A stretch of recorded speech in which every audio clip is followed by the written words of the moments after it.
नमस्कार मित्रांनो, आज आपण पाहणार आहोत सुख म्हणजे नक्की काय असते या सिरियल मध्ये काय घडले। नित्या आणि आदिराज एका रूम मध्ये बंद असतात। शालिनी इकडून त्यांना लॅपटॉपवर बघत असते।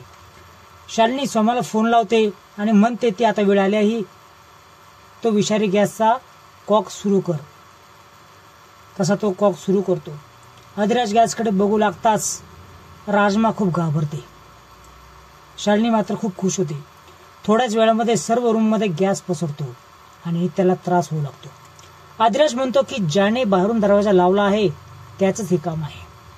त्याने तुमचा जीव घेण्याचा प्रयत्न केलेला आहे। दरवाजा खोलण्यासाठी तू खूप प्रयत्न करतो। इकडे त्याला त्रास होऊ लागतो, दमछाक होऊ लागते। ती आदिराजला म्हणते मला खूप त्रास होत आहे, श्वास घेता येत नाही। त्यावर आदिराज लगेच आपल्या खिशातला रुमाल काढून तिच्या तोंडाला बांधतो। मोठ्याने दरवाजा उघड असं ओरडू लागतो। तितक्यात नित्या बेशुद्ध होते आणि खाली कोसळते। शालिनी खूप खुश झालेली असते। राजमा म्हणते की मालकीनबाई, तुम्हाला जे हवं होतं ते झालं ना, आता तुम्ही आदिराजला तरी सोडा। तुम्ही का मारत आहे त्याला? त्याचा काय दोष आहे? त्यावर शालिनी म्हणते की त्याचा दोष हाच आहे की तो नित्या सोबत आहे। त्यानंतर राजमा म्हणते की मी हे होऊ देणार नाही असं म्हणून तिथून निघू लागते, पण शालिनी तिला पकडते आणि धमकी देते। मी तुला सांगितलं होतं ना, हा पूर्ण तमाशा होईपर्यंत इथून हलायचे नाही। त्यानंतर राजमा खूप विनवणी करते की मी तुमच्या पुढे हात जोडते, आदिराजला तरी सोडा ना, हवं तर पाया पडते असं म्हणते। त्यावर शालिनी म्हणते की तू खरंच पाया पड। राजमा खाली वाकलेले असते। त्याच वेळेस शालिनी जवळचा फ्लॉवर पॉट घेते आणि राजमाच्या डोक्यात घालते। राजमा तिथे बेशुद्ध पडते। त्यानंतर शालिनी पुन्हा लॅपटॉप समोर येऊन बघते। धूर इतका झालेला असतो की त्यामुळे तिला खूप अंधुक दिसतं। तेवढ्याच आदिराज दरवाजा तोडून नित्याला बाहेर घेऊन येतो। हे सोमा बघतो आणि अतिशय घाबरतो आणि तिथून पळ काढतो। शालिनी आश्चर्यचकित होते की आदिराज असा कसा? आदिराजही वाचला आणि नित्या देखील वाचली। हे बघताच ती चिडून लॅपटॉप फेकून देते। काय झालं असं आदिराज सारखं तिला म्हणत असतो। मला मदत करा, मला मदत करा, रडू लागतो। थोड्याच वेळेस नित्या शुद्धीवर येते। पाहून आदिराज काळजीनेच म्हणतो की नित्या मॅडम, तुम्हाला ठीक आहे ना? तुम्हाला बरं वाटतंय ना? पुन्हा रडू लागतो। देवीने ऐकलं माझं। तुम्ही जर मला सोडून गेला असता तर मला खूप त्रास झाला असता। माझं काय झालं असतं? नित्य म्हणते की 700 जन्माचं नातं आहे, असं कसं तुम्हाला सोडून जाईल? त्यावर आदिराज तिला मिठीत घेतो आणि पुन्हा रडू लागतो। तितक्यात लवली तिथे येतो। गाडीचा हॉर्न वाजवतो। तुम्ही काय करत आहात असं विचारतो। नित्य खोटं सांगते की आम्ही इकडे फिरायला आलो आहे, हातपाय दुखतायत म्हणून आम्ही इथे थांबलो आहे। आदिराज विचारतो की तू या ठिकाणी काय करतोय? तेवढ्यात लवली म्हणतो की तुमचा आवाज ऐकला की मदत करा म्हणून मी इथे आलो। दोघेही घरी जातात। इकडे आश्रय बाबा फासे टाकत असतो। त्यानंतर शालिनी म्हणते की मी इथं परत जायला आलेली नाही। त्यावर बाबा म्हणतो की तुला त्या दिवशी मी माफी मागायला सांगितलं होतं, तू मागितली नाही, आता तरी तू माग। शालिनी म्हणते की चुकलं माझं, माझ्याशी समजूत काढू नको, मनापासून माफी माग, नाही तर तुझा गर्व आणि माज इथं घेऊन निघून जा। नंतर आश्रय ठीक आहे असं म्हणतो आणि शालिनीला पाठावर बसायला सांगतो। हे काय आहे? तू नियती बदलायला निघाली होतीस, मी सांगितलं होतं ना तुला, पण तू ऐकलं नाही। ही तुझी खूप मोठी चुकी आहे। मी काय करू? मी इतके 25 वर्षापासून प्रयत्न करते तरी मला यश येत नाही। त्यानंतर आश्रय म्हणतो की तिचा मृत्यू तुझ्या हातून लिहिलेला नाही। गौरीचा मृत्यू तुझ्या हातून होता, पण ही नित्य आहे। नित्याला मारणं सहजासहजी शक्य नाही। दुसरीकडे आदिराज नित्यासाठी चहा घेऊन येतो। मी माझ्या स्वतःच्या हाताने केला आहे, घ्या असा आग्रह करतो। नित्या चहाचा कप घेताना बाजूला ठेवते आणि आदिराजला मिठी मारते। आदिराज म्हणतो की कोण उठला आहे तुमच्या जीवावरती? कोणाच्या सांगण्यावरून तुम्ही त्या लोकेशनला गेला होतात? त्यानंतर नित्या मनात म्हणते की जर राजमाचं नाव सांगितलं तर उलट चौकशी करल, राजमा अटकेल, आणि शालिनीचं नाव घेतलं तर तो विश्वास ठेवणार नाही।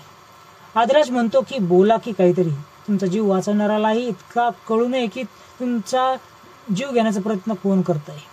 आज उगाच आपण चुकून भेटलो नाही तर तुम्ही त्या ठिकाणी एकटाच होता.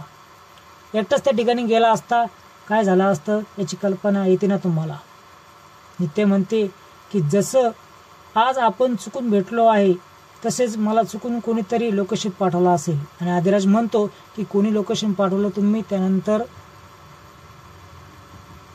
काय केलंस. नित्या शांत बसते. त्या दिवशी गोंधळात नाही का तुम्हाला अडवलं होतं तसंच काहीतरी झालं आहे. तेव्हाही तुम्ही काही उत्तर दिलं नाही आणि आजही तुम्ही तसंच करत आहात. सांगायचं असेल तर नका सांगू. तुमच्यावरती शंका घेणार नाही. तुम्ही नक्कीच काहीतरी लपवत आहात याची मला गॅरंटी आहे. चहा घ्या असे म्हणतो आणि नित्या चहा घेते. इकडे शालिनीला नित्याची कुंडली मिळते.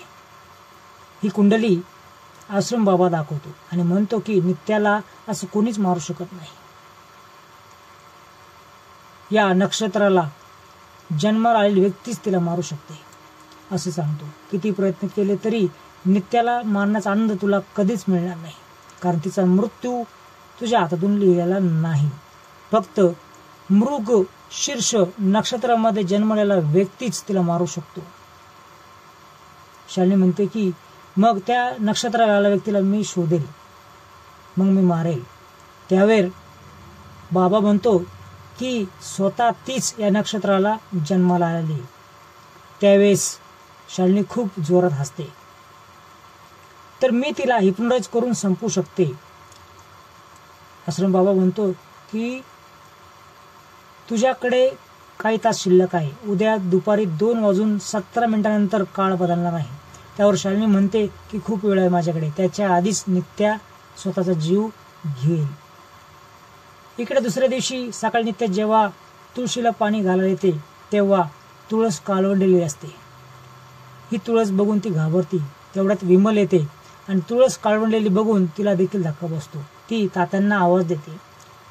विमल तात्यांना सांगू लागते की देवी आईचं आपल्याकडून काहीतरी चुकलं असेल, त्यामुळेच तुळस काळवंडली आहे.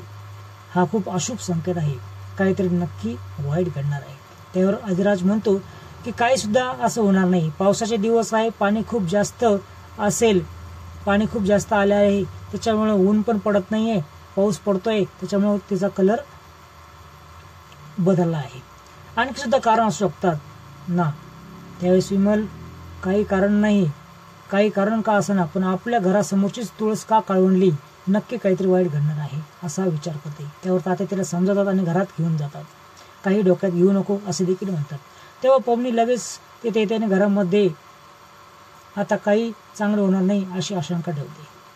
पुढील भागामध्ये आपण बघणार आहोत शालिनी चहा देते, त्याच्यामध्ये हिप्नोटाइज करण्याला काही केमिकल असतं. त्यानंतर ती तिला सांगते की गावाकडच्या विहिरीकडे तू जा, विहिरीत पाणी किती आहे ते बघ आणि त्या पाण्यामध्ये तू उडी मार. चहा पिल्यामुळे ती हिप्नोटाइज झालेली असते. ती त्या विहिरीपाशी जाते आणि अखेरची बोलते की मी या जगाचा निरोप घेणार आहे. तेवढ्यात हे सगळं अधिराज बघतो आणि नित्य मॅडम थांबा असं जोरात ओरडून विहिरीच्या दिशेने धावतो.